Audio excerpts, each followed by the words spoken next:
സമകാലികം. ഏതാനും വർഷങ്ങൾ കൊണ്ട് തന്നെ നാടെല്ലാം നഗരമായതും അതിന്റെ വളർച്ചയും വികസനവും ഒരു ഉപഭോഗ സംസ്കാരത്തിന്റെ ചുവട് പിടിച്ചായതുകൊണ്ടും എവിടെയും മാലിന്യ സംസ്കരണം ഒരു വലിയ വെല്ലുവിളിയായി തീർന്നിരിക്കുന്നു. മാലിന്യങ്ങളുടെ കൃത്യമായ ശേഖരണം, അവയുടെ ഗതാഗതം, സംസ്കരണം, നിർമ്മാർജ്ജനം എന്നിവ ഉൾപ്പെടുന്ന ഒരു ബൃഹത് പ്രക്രിയയാണ് മാലിന്യ സംസ്കരണം. ഒരു 50-60 വർഷം മുൻപ് പ്ലാസ്റ്റിക് പോലുള്ള അജൈവ വസ്തുക്കളുടെ ഇന്നത്തെ ഈ പെരുക്കത്തിന് മുൻപ് മാലിന്യ സംസ്കരണം എന്നത് ചുമതലപ്പെട്ട തദ്ദേശ ഭരണ സ്ഥാപനങ്ങൾക്ക് വളരെ ചെറിയൊരു ദൗത്യമായിരുന്നു. കേവലം പൊതുനിരത്തുകളും ഇടങ്ങളും വൃത്തിയാക്കുക എന്ന ജോലിക്കിടയിൽ അന്ന് വില്ലനായിരുന്നത് പൊതുസ്ഥലങ്ങളിലെ വെളിയിട വിസർജനമായിരുന്നു. തുടർന്ന് പടിപടിയായുള്ള പ്രവർത്തനങ്ങളിലൂടെ കേരളം സമ്പൂർണ്ണ വെളിയിട വിസർജ്യ വിമുക്ത സംസ്ഥാനമായി മാറി. ദശകങ്ങൾക്കിപ്പുറം ഇപ്പോൾ മാലിന്യങ്ങളുടെ അളവും തരവും സങ്കീർണതയും ഏറെ കൂടിയിരിക്കുന്നു. പരിസ്ഥിതി സൗഹൃദപരമായ രീതിയിൽ മാലിന്യങ്ങളെ കുറയ്ക്കുക അഥവാ റെഡ്യൂസ്, വീണ്ടും ഉപയോഗിക്കുക റീയൂസ്, പലതും പുനരുപയോഗം ചെയ്യുക റീസൈക്കിൾ എന്നീ 3R തത്വങ്ങൾ പിന്തുടർന്ന് ജൈവ അജൈവ മാലിന്യങ്ങൾ വേർതിരിച്ച് അതും മാലിന്യം ഉണ്ടാകുന്ന ഉറവിടത്തിൽ തന്നെ സംസ്കരിക്കുക എന്നത് കൂട്ടുത്തരവാദിത്തമുള്ള ഒരു വലിയ ജോലിയായി മാറിക്കഴിഞ്ഞു. സമൂഹത്തിലെ ഓരോ വ്യക്തിയും ബന്ധപ്പെട്ട വകുപ്പുദ്യോഗസ്ഥരും ജനപ്രതിനിധികളും ചേർന്ന് ഒട്ടും അലംഭാവമില്ലാതെ ചെയ്യേണ്ട ഈ മാലിന്യ സംസ്കരണ ശുചീകരണ യജ്ഞത്തിന് ഇന്ന് സർക്കാർ തലത്തിൽ തന്നെ പല ചട്ടങ്ങളും നിബന്ധനകളും ഉണ്ടാക്കിയിട്ടുണ്ട്. അതിന്റെ അനുബന്ധമായാണ് ഈ ഏപ്രിൽ 1 മുതൽ വീടുകളിലും മറ്റും മാലിന്യങ്ങളുടെ തരംതിരിക്കലിൽ ഉണ്ടായിട്ടുള്ള കൂട്ടിച്ചേർക്കലുകൾ. ശുചിത്വ സുന്ദരവും ആരോഗ്യകരവുമായ ഒരു നല്ല നാടിനായി കേൾക്കാം കൂടുതൽ ശുചിത്വത്തിലേക്കുള്ള വഴികൾ ഇന്നത്തെ സമകാലികത്തിൽ. ശുചിത്വം ശീലിക്കാം. പുതിയ ഖരമാലിന്യ സംസ്കരണ ചട്ടം, മാറ്റങ്ങൾ. ഏകദേശം 1,59,000-നും 1,70,000-നും ഇടയിൽ ടൺ സോളിഡ് വേസ്റ്റുകളാണ് ഓരോ ദിവസവും നമ്മുടെ ഭാരതത്തിൽ ഉദയം കൊള്ളുന്നത്. എഴുത്തുകാരനും വിശുദ്ധി എന്ന സാംസ്കാരിക കൂട്ടായ്മയുടെ പ്രവർത്തകനുമായ സായി പൂത്തോട്ട. ഏറ്റവും അധികം സാംസ്കാരിക മൂല്യമുണ്ട് എന്ന് നമ്മൾ കരുതുന്ന നമ്മുടെ ഈ കേരളത്തിൽ ഏകദേശം 10,000-ന് മേലെ ടൺ സോളിഡ് വേസ്റ്റുകളാണ് ഓരോ ദിവസവും ജനറേറ്റ് ചെയ്യപ്പെടുന്നത്. ഇന്ന് നമ്മൾ ഒരു ഉൽപ്പന്നം മേടിച്ച് നമ്മുടെ വീട്ടിൽ കൊണ്ടുവരുമ്പോൾ അതിന് തത്തുല്യമായ രീതിയിൽ ഒരു സോളിഡ് വേസ്റ്റ് ഇന്ന് നമ്മുടെ ഓരോ വീടുകളിലും ജനറേറ്റ് ചെയ്യുകയാണ്. ഗവൺമെന്റിന്റെ കൃത്യമായ നയപരമായ ഇടപെടൽ കൊണ്ട് ഇപ്പോൾ നമ്മുടെ വീടുകളിൽ ഉണ്ടാകുന്ന സോളിഡ് വേസ്റ്റിനെ കളക്ട് ചെയ്യാൻ വേണ്ടിയിട്ട് വാതിൽപ്പടി സേവനം ലഭ്യമാണ്. അതിനാണ് നമ്മൾ ഹരിതകർമ്മസേന എന്ന് പറയുന്നത്. ഇന്നും പൊതുജനത്തിന്റെ മനസ്സിന്റെ ഒരു 60% നമ്മൾ ഉപയോഗിക്കുന്ന ഉൽപ്പന്നത്തിൽ നിന്നും മിച്ചം വരുന്ന വസ്തുക്കൾ നമ്മുടെ ഉത്തരവാദിത്വമാണെന്നുള്ളൊരു ബോധ്യം വരാത്തൊരു കാലഘട്ടത്തിൽ കൂടാണ് ഈ 2026 കടന്നു പോകുന്നത്. ഓരോ വ്യക്തിയിലേക്കും ആ ഒരു ആശയം വളരെ കൃത്യമായിട്ട് സന്നിവേശിപ്പിക്കുക എന്നുള്ളതാണ് വിശുദ്ധി ചെയ്യുന്നത്. നമ്മുടെ വേസ്റ്റ് നമ്മുടെ ഉത്തരവാദിത്തമാണ്. കൃത്യമായിട്ട് തരംതിരിച്ച് വെച്ച് നമ്മൾ അതിനെ വിശകലനം ചെയ്തു കഴിഞ്ഞാൽ അതിൽ നിന്ന് നമുക്ക് പണം ജനറേറ്റ് ചെയ്യാൻ പറ്റുന്ന ഒരു വിഭാഗമുണ്ട്. പെടുന്ന പ്ലാസ്റ്റിക് ഉൽപ്പന്നങ്ങൾ കൃത്യമായ ഫീസ് നൽകിക്കൊണ്ട് തന്നെ നമുക്ക് അവർക്ക് ഏൽപ്പിച്ചു കൊടുക്കാനും പറ്റും. നമ്മുടെ വേസ്റ്റ് മാനേജ്മെന്റിന്റെ ശക്തമായ പ്രചാരണങ്ങൾ കൊണ്ട് നമ്മുടെ വേസ്റ്റിന്റെ ഉപയോഗക്രമം നമ്മുടെ മതിലിന്റെ അകത്ത് കറക്റ്റായി. 2019 നമ്മൾ കാണുന്നതെന്ന് പറഞ്ഞാൽ പൊതിയേറായിരുന്നു. ആ കാലഘട്ടത്തിൽ അവന്റെ മിച്ച വസ്തുക്കളെല്ലാം അവൻ വലിച്ചെറിയപ്പെടുന്ന ഒരു കാലഘട്ടത്തിൽ കൂടിയായിരുന്നു അവൻ കടന്നുപോയിക്കൊണ്ടിരുന്നത്. എന്നാൽ 2026 വരുമ്പോൾ ഏകദേശം ഒരു 40% ജനങ്ങളെങ്കിലും അത് തെറ്റാണെന്ന് തിരിച്ചറിഞ്ഞിട്ടുണ്ട്. നമ്മൾ 100% വരുന്ന ജനതയെയും നമ്മുടെ ഉപയോഗ മിച്ചത്തിന്റെ ഉത്തരവാദിത്വം നമുക്കാണെന്ന് തിരിച്ചറിയപ്പെട്ടുകൊണ്ട് വേസ്റ്റിനെ തരം തിരിച്ച് അതിനെ പ്രോഡക്റ്റ് ആക്കി മാറ്റുകയോ അല്ലെങ്കിൽ അതിനെ ബൈ പ്രോഡക്റ്റ് ആക്കി മാറ്റുകയോ അല്ലെങ്കിൽ അതിനെ പണമാക്കി മാറ്റുകയോ ചെയ്യുന്ന ഒരു സമ്പത്ത് ഇതിൽ കണ്ടെത്തുക എന്നുള്ള ഒരു ആശയ പ്രചരണമാണ് വിശുദ്ധി ചെയ്യുന്നത്. നമ്മുടെ പരിസരം സൗന്ദര്യമുള്ളതായിട്ടിരിക്കലെ നല്ല പരിസരം നമ്മുടെ അവകാശമാണ് എന്നുള്ള ഉത്തമ ബോധ്യം നമ്മളിൽ നിറയുവാൻ ഈ വിശുദ്ധി അഥവാ vital information and solution under deep and healthy environment എന്ന എലാബറേഷനോടുകൂടി വർക്ക് ചെയ്യുന്ന വിശുദ്ധി നിങ്ങളോട് ആഹ്വാനം ചെയ്യുന്നു.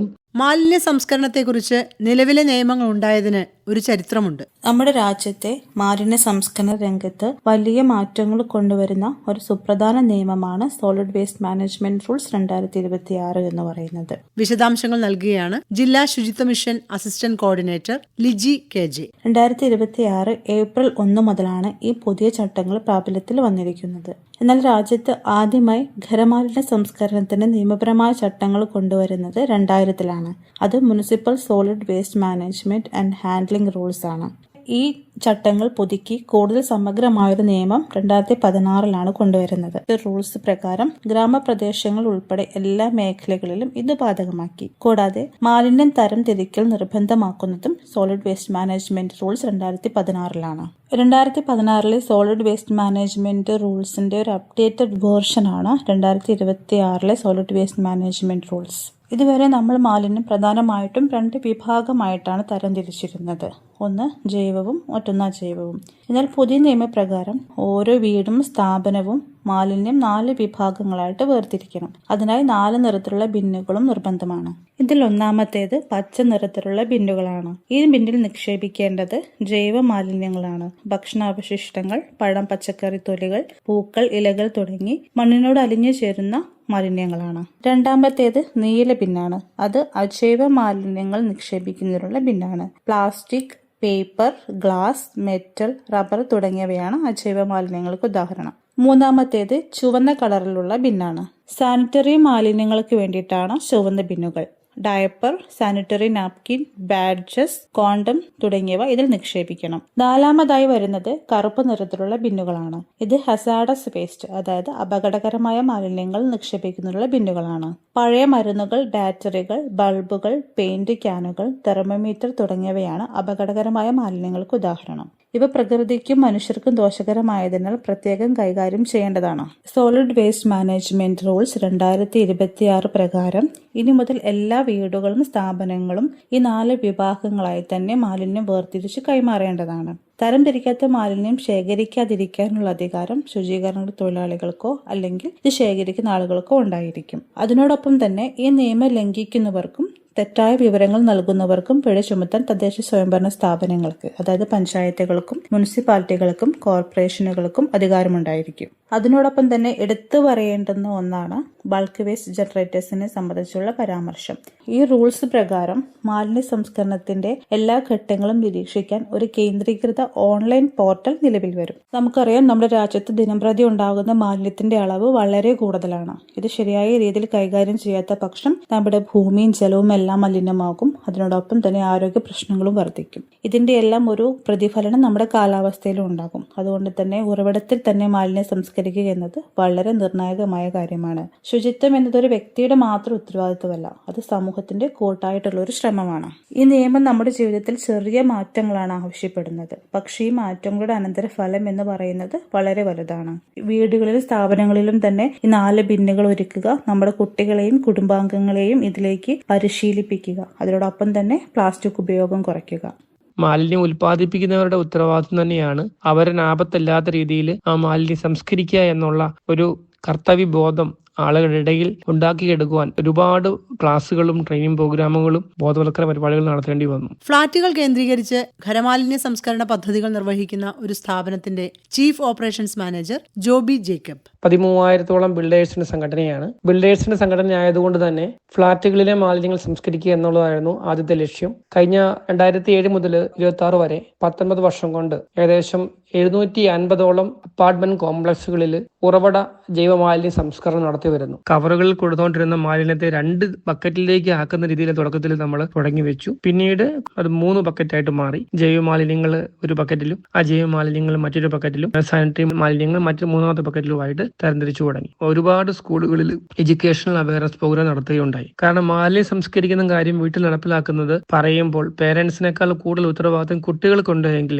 കുട്ടികൾ പറഞ്ഞാൽ പേരൻസ് നോ പറയില്ല എന്നുള്ള ഒരു വിശ്വാസം നമുക്കുണ്ടായി. അത് വളരെയധികം ഫലം കണ്ടു. ഇപ്പം 4ാമതൊരു ബക്കറ്റ് കൊണ്ട് മുമ്പോട്ട് വരുമ്പോൾ 3 ബക്കറ്റ് നിലവിൽ ചെയ്യുന്നുണ്ട്. പിന്നെ 4ാമത്തെ ബക്കറ്റിന്റെ ആവശ്യമുണ്ടെന്ന് പലരും ചോദിക്കുന്നുണ്ട്. നിലവിൽ തന്നെ മാലിന്യത്തെ തരംതിരിച്ച് സെഗ്രിഗേറ്റ് ചെയ്യുന്നത് അത് പൂർണ്ണമായി റീസൈക്കിൾ ചെയ്യാൻ വേണ്ടിയിട്ടുള്ള രീതിയിൽ ഉപയോഗപ്പെടുത്താൻ വേണ്ടിയിട്ടാണ്. ഈ മാലിന്യം ഉറവിടത്തിൽ സെഗ്രിഗേറ്റ് ചെയ്യുമ്പോൾ അത് പ്രോപ്പറായിട്ട് സംസ്കരിക്കുവാൻ സാധിക്കുന്നു എന്നുള്ളതാണ് ഏറ്റവും വലിയൊരു കാര്യം. അത് റോഡിലേക്ക് വലിച്ചെറിഞ്ഞു കഴിഞ്ഞാൽ അത് തെരുവ് നായകളുടെ ശല്യം കൂടാനും ചിക്കൻഗുനിയ പോലുള്ള മറ്റു രോഗങ്ങൾ പകർന്ന് കൊതുക് വളരാനും ഒക്കെ കാരണമായി മാറും. ജനങ്ങളിലുള്ള അവബോധം കൂടുതലാക്കി ജനങ്ങളോട് കൂടെ പങ്കാളിത്തം ഉറപ്പുവരുത്തിയാൽ മാത്രമേ ഏതൊരു പദ്ധതിയും മുമ്പോട്ട് നല്ല രീതിയിൽ പോകാൻ സാധിക്കുകയുള്ളൂ. ലോക്കൽ ബോഡിയുടെ പഞ്ചായത്തോ മുനിസിപ്പാലിറ്റി കോർപ്പറേഷന്റെ ഉത്തരവാദിത്വമല്ല. നമ്മളെല്ലാവരും ടാക്സ് അടയ്ക്കുന്നവരാണ് എങ്കിൽ പോലും മാലിന്യം ഉൽപ്പാദിപ്പിക്കുന്ന ഉൽപ്പാദകന്റെ ഉത്തരവാദിത്വമാണ് അത് മറ്റുള്ളവർക്ക് ബുദ്ധിമുട്ടില്ലാത്ത രീതിയിൽ സംസ്കരിക്കുക എന്നുള്ളത്. ജൈവ മാലിന്യങ്ങൾ ഉറവിടത്തിൽ സംസ്കരിക്കുക, അത് വളമാക്കി മാറ്റുക. അജൈവ മാലിന്യങ്ങൾ വൃത്തിയായി ക്ലീൻ ചെയ്ത് കൊടുക്കുക, അത് റീസൈക്കിൾ കൊണ്ടുപോകാൻ സാധിക്കും.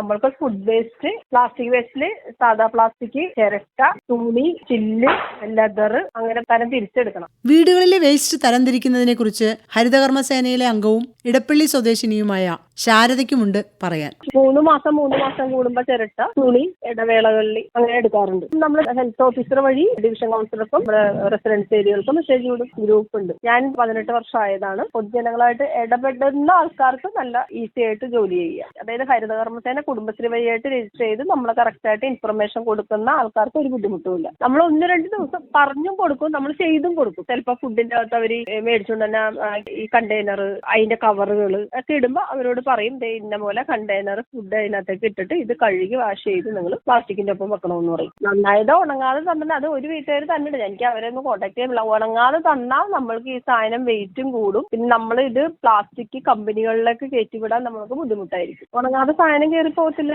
കൊച്ചി നഗരസഭയുടെ കാര്യമാണ് വേണം. ഇവിടെ നമ്മൾക്ക് ഓരോ കളക്ഷൻ പോയിന്റ് നമ്മൾ കൊടുത്തിട്ടുണ്ട്. ഫുഡും പ്ലാസ്റ്റിക്കും മാത്രം നമ്മൾ വീടുകളിൽ നിന്ന് എടുക്കുള്ളൂ. ബാക്കി നമ്മൾ പറഞ്ഞിരിക്കുന്ന പോയിന്റുകളിൽ വീട്ടുകാർ തന്നെ കൊണ്ടുവന്ന് തരണം. ആരെങ്കിലും ബുദ്ധിമുട്ട് പറഞ്ഞാൽ മാത്രം നമ്മൾ അതുപോലെ ശേഖരിക്കുകയുള്ളൂ. അവിടുന്ന് നമുക്ക് പ്രൈവറ്റ് ഏജൻസി വരുമ്പോൾ നമ്മൾ അവിടെ ഹെൽപ്പ് ചെയ്ത് കൊടുക്കും. ഇപ്പൊ എന്റെ വീട്ടിൽ വേസ്റ്റ് ഉണ്ട്. ഇപ്പൊ ഞാൻ എന്താ ചെയ്യണമെന്ന് വെച്ചിട്ടുണ്ടെങ്കിൽ മീൻ മേടിച്ചുകൊണ്ട് വരുമ്പോൾ മീനിന്റെ കവർ കഴുകി വാഷ് ബേസിന്റെ മുകളിലിടും. പാലിന്റെ കവർ കഴുകി വാഷ് ബേസിന്റെ മുകളിലിടും. പിള്ളേർക്ക് കറികളോ എന്തെങ്കിലും മേടിക്കണമെങ്കിൽ അപ്പൊ തന്നെ ആ കറി കഴിഞ്ഞ ഉടനെ തന്നെ കഴുകി നമ്മളവിടെ കമത്തി വെക്കും. ഒരു 5-10 മിനിറ്റ് കഴിയുമ്പോൾ വെള്ളം മൊത്തം ഊർന്നു പോയി കഴിയുമ്പോൾ നമ്മൾ പ്ലാസ്റ്റിക്കിന്റെ കവറിലേക്ക് എടുത്ത് വെക്കും. ആർക്കും ചെയ്യാതിരിക്കാൻ പറ്റില്ല, എല്ലാവർക്കും ചെയ്യാം. ഇപ്പൊ എന്താ നമ്മൾ കണ്ടുവരുന്ന കൂടുതലും ന്യൂജൻ ഉള്ള സ്ഥലത്താണ് ഏറ്റവും കൂടുതൽ അതേപോലെ ലേഡീസ് ഹോസ്റ്റലിൽ. അവിടെ പോലും നമ്മൾ പറഞ്ഞു കൊടുത്ത് ചെയ്യിക്കും. ഇല്ലെങ്കിൽ ഞങ്ങൾ എടുക്കത്തില്ലെന്ന് പറയും. ഒന്നും പറഞ്ഞാൽ കേൾക്കാത്തവര് 1-2 പ്രാവശ്യം ഫൈൻ എടുത്ത് കഴിയുമ്പോൾ തന്നെയാവും. എന്ത് പാർസൽ വരുന്നോ ആ പാർസലിൽ ഏകദേശം എന്തെങ്കിലുമൊക്കെ ഒരു കച്ചിത്തുരുമ്പുണ്ടാവും ഇവരെ പിടിക്കാനുള്ള. നമ്മളത് നേരെ ഹെൽത്ത് ഓഫീസർക്ക് കൊണ്ട് കൊടുക്കും. അവരെ വിളിപ്പിക്കും, ഓഫീസിൽ വിളിപ്പിക്കും. 20,000 ഇടും, 10,000 ഇടും, കെഞ്ചി 5,000 രൂപ അവർ അടപ്പിച്ചിരിക്കും. പിന്നെ എന്തോരം പേര് കൊണ്ട് ഫൈൻ അടപ്പിച്ചേക്കും. ഒരു കാരണവശാലും നമ്മൾ പറയണ ആരും കേൾക്കാതിരിക്കൂല. നമ്മളുടെ വേസ്റ്റ് നമ്മളാണ് ഉത്പാദിപ്പിക്കണം. അത് നമ്മൾ തന്നെ അത് സെഗ്രിഗേറ്റ് ചെയ്ത് ഹരിതകർമ്മസേന അംഗങ്ങൾക്ക് കൈമാറണം. ഇന്നല്ല നാളെയല്ല എന്നും ഇത് ആവശ്യമുള്ളൂ. ഏത് തലമുറക്കും നമുക്കിത് ആവശ്യമുള്ളൂ. ഖരമാലിന്യ സംസ്കരണ നിയമം 2026 പ്രകാരം വൻകിട മാലിന്യ ഉൽപാദകരും ജനപ്രതിനിധികളും ഉൾപ്പെടെ ഓരോ പൗരനും നിർവഹിക്കേണ്ട ഉത്തരവാദിത്തങ്ങൾ കൃത്യമായി പരാമർശിച്ചിട്ടുണ്ട്. 20,000 സ്ക്വയർ മീറ്ററോ അതിലധികമോ വലിപ്പമുള്ള കെട്ടിട സമുച്ചയങ്ങൾ, പ്രതിദിനം 100 കിലോ ഖരമാലിന്യം ഉൽപ്പാദിപ്പിക്കുന്ന സ്ഥാപനങ്ങൾ, പ്രതിദിനം 40,000 അതിലധികമോ ലിറ്റർ ജലം ഉപയോഗിക്കുന്ന സ്ഥാപനങ്ങൾ എന്നിവരെയാണ് പ്രധാനമായിട്ടും ബൾക്ക് വേസ്റ്റ് ജനറേറ്റർ അഥവാ വൻകിട മാലിന്യ ഉൽപ്പാദകർ എന്ന് ഈ റൂൾസിൽ പ്രതിപാദിക്കുന്നത്. സംസ്ഥാന ശുചിത്വ മിഷൻ കോർഡിനേറ്റർ അമീർ ഷാ പ്രധാനമായും 3 മേഖലകളായി തിരിച്ചുകൊണ്ടാണ് ഈ റൂൾസിന്റെ നിർവഹണ പ്രവർത്തനങ്ങൾ നടപ്പിലാക്കുക. അതിൽ ഒന്നാമത്തെ വിഭാഗം എന്ന് പറയുന്നത് ഇൻസ്റ്റിറ്റ്യൂഷണൽ യൂസേഴ്സ് എന്ന് വെച്ചാൽ സ്ഥാപനങ്ങളാണ്. അതിൽ പ്രധാനമായിട്ടും പബ്ലിക് സെക്ടർ അണ്ടർടേക്കിംഗ് വരുന്ന സ്ഥാപനങ്ങളുണ്ട്, ലോക്കൽ ബോഡികളുണ്ട്, സെൻട്രൽ ഗവൺമെന്റിന്റെയും സംസ്ഥാന സർക്കാരിന്റെയും സ്ഥാപനങ്ങളുണ്ട്, സ്കൂളുകളും കോളേജുകളും യൂണിവേഴ്സിറ്റികളും ഒക്കെ ഉണ്ട്. 2 കൊമേഴ്സ്യൽ എസ്റ്റാബ്ലിഷ്മെന്റ് ആണ്. പ്രധാനമായിട്ടും അതിനകത്ത് മാളുകൾ, മൾട്ടിപ്ലക്സുകൾ, വൻകിട ഹോട്ടലുകൾ, വൻകിട ഹോസ്പിറ്റലുകൾ, ഹോസ്റ്റലുകൾ, വ്യവസായശാലകൾ തുടങ്ങിയവയൊക്കെ ഈ ഒരു വിഭാഗത്തിനകത്ത് ഉൾപ്പെടുത്തി. അതുകൂടാതെ മൂന്നാമത്തേത് റെസിഡൻഷ്യൽ സൊസൈറ്റികളാണ്. ഗേറ്റഡ് കോളനീസ് അതല്ലെങ്കിൽ വലിയ അപ്പാർട്ട്മെന്റുകൾ, ഫ്ളാറ്റ് സമുച്ചയങ്ങളൊക്കെ അടങ്ങുന്ന സംവിധാനങ്ങളാണ്. ജൈവമാലിന്യം സ്വന്തം നിലയിൽ ശാസ്ത്രീയമായി അതാതിടങ്ങളിൽ തന്നെ സംസ്കരിക്കുന്ന സംവിധാനങ്ങൾ ഒരുക്കേണ്ടതും അതോടൊപ്പം